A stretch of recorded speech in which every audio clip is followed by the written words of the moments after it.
Hello and welcome to Donkamet channel. Donkamet with the monkey mind. From branch to branch, blade to blade, project to project.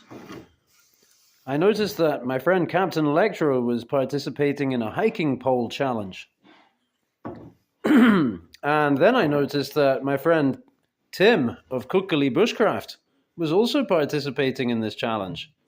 And Captain Electro made his hiking staff with carved faces.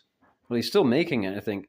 Has a flashlight that goes in the mouth of one of the faces so he can light his way, and it has a ferro rod stuck in the top with like a kind of cool stringy hair type thing.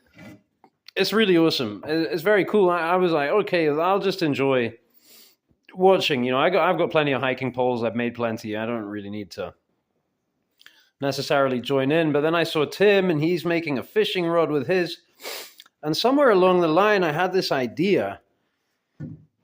Well, it's kind of an idea that I made before. For my neighbor Jim, I made using a hemlock sapling, seasoned, and I encrusted a small kitchen knife into the top that I reground into something kind of like a billhook shape on it. And so he uses that out and about. He can walk around with it and slash the weeds. And he's the pathmaker general. He's around here always forging paths and finding cool spots and stuff. So I was happy to do that for him, and he loves it. I've had it back in for sharpening, and it really needed it. So that was a success. And what happened? So I got this Japanese kama the other day, and it kind of reminded me then of this Browse Blades folding karambit that I have from back in my karambit phase. And you know, I got this thing and I was like, well, hang on. I mean, how are you supposed to even use this? You know, it doesn't really fit your hand very well like that. The blade's at a 90-degree angle for the... Okay, it's like some tactical thing, yeah? These serve as like a wave. When you pull it out of your pocket, you can snag it like that. But then you have to have it in your pocket, tip up carry. So you'd have to snag it like this. Well, then you'd have it in your hand like this, which is kind of, I mean, I guess, okay, yeah, you could go in with that, come to think of it. But, you know, that's not really my thinking. But now that I actually used it, I just used it to strip the bark off this thing.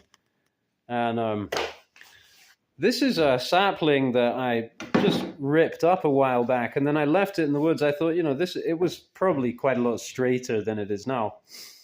But it seemed like nice and straight, so I left it stood up against the tree with the roots up in the air because I've cut them and peeled them before, and then they crack, you know, if you dry them too quickly. So I figured that would season. So that's the root that I just cut off it there. And I took off all the bark because, you know, that'll kind of wear out your edge needlessly on a nice knife to do that. So it seemed like a good way to get started on this. And actually, it's pretty good. I should try and find out what the steel is, but I'm guessing it's, you know, 8CR or something. Jason Browse, American knife maker, knife designer, and this is his kind of, you know, his Chinese-made line. Action's good on it, and so yeah, I figured it shouldn't be too hard. Made sure this is kind of thick enough. I'm going to have to figure it out, but basically, you know, cut a slot in here and I don't know what, glue this thing in, screw it in. We'll figure it out. So that's part one. I'm going to try and get this done fairly quickly.